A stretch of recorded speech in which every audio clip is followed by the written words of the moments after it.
You can ask any drum set player what their first snare drum was, and they're most likely going to remember. Now, I actually still have my first snare drum, so in this video, I'm going to show you what that is, as well as some of the modifications I did to it that probably weren't the greatest to do.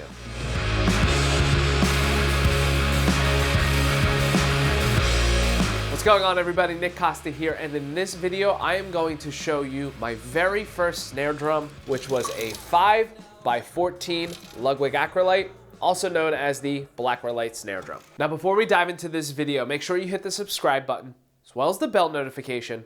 That way you're notified of any additional content that I upload to the channel. Now, like most drummers, I started out through my school program. So when I was in 4th grade or I was 9 years old, they gave us the opportunity to learn an instrument. Now, when it came time to actually get a snare drum, the options were to either rent it or buy it. Now, our local music store, once you crunch the numbers, you paid almost 3 times the amount to just rent the instrument, so my parents decided to buy it. Now, when I was growing up in the late 90s, Ludwig was actually making the black Acrolite, also known as the Acrolite. And if you are unfamiliar with that drum, it is a 5x14 aluminum shell that had a black galaxy finish to it. The drum came equipped with 8 bow tie lugs, triple flange hoops, the stereotypical Ludwig throw-off, and pretty generic snare wires. Now, during this time when it came to percussion studies, they really only focused on the drum itself. Whereas now, if you look into it, there are complete kits that come with bells as well. All right, so I have to be real with all of you. You may have noticed in the last video that I uploaded that I did some modifications to my very first snare drum that might not have been the greatest idea. Being that every drummer that I was listening to at the time was endorsing Orange County, who was making very thick ply drums with large vents through them. Seeing all those photos, I always said to myself, the only way I can get my snare drum to sound like that, which is what I wanted, was to drill holes through it. And being at the time, since I was no longer using my very first snare drum because I had a different snare drum on my drum set, I thought it would have been a great idea to drill a bunch of holes into it. So in high school, that's exactly what I did. I started out by just taking whatever my dad had at the house, which was a very small drill bit, and drilling multiple holes through it, like those small ones you see right up front. Now, I did that on every single pane of the drum, and although I thought it sounded pretty good, I still wanted to have those really big, obnoxious vents on the side. So a friend of mine who was also a drummer and myself went to the shop teacher and asked if we could do just that to our snare drums. But I should have known at the time that that was a terrible idea, because in order to do that, I had to strip the drum, and the only way to actually drill into it was to secure the drum to some vice grips. And let me tell you,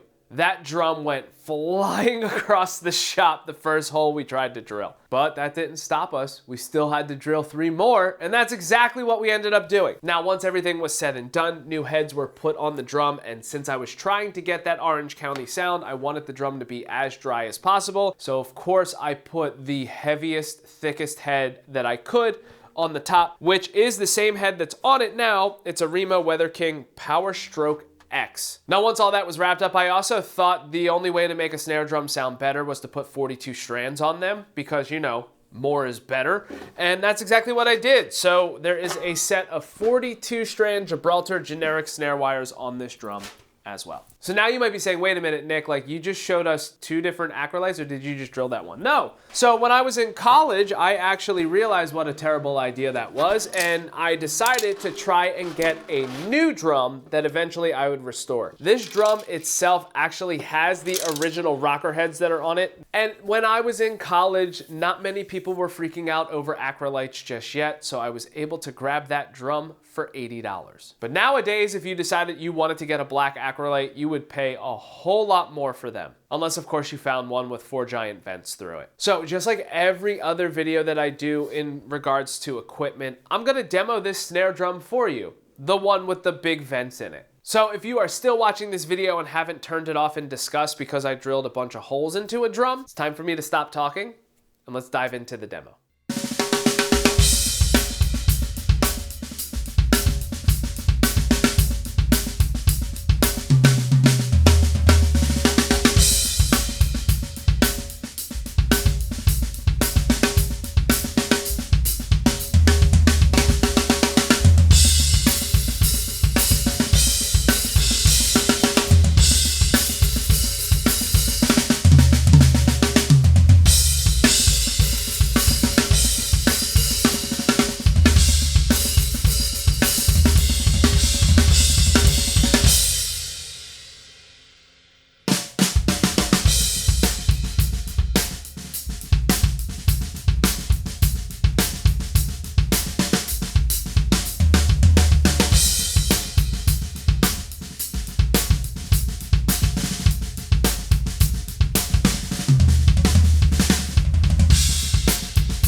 So as you can hear, this drum is very dry, it's very direct, and it does have a pretty good sound in my opinion. Either way, I would love to get your opinion on what you think of how this drum sounds. Feel free to leave a comment in the comment section below letting me know. And if you enjoyed this video, please make sure that you give it a thumbs up. That way it makes it a little bit easier for others to find. And that is it. Thank you so much for checking out this video on my first snare drum, a 5x14 Ludwig Black Galaxy Acrolite. And until next time, see you later.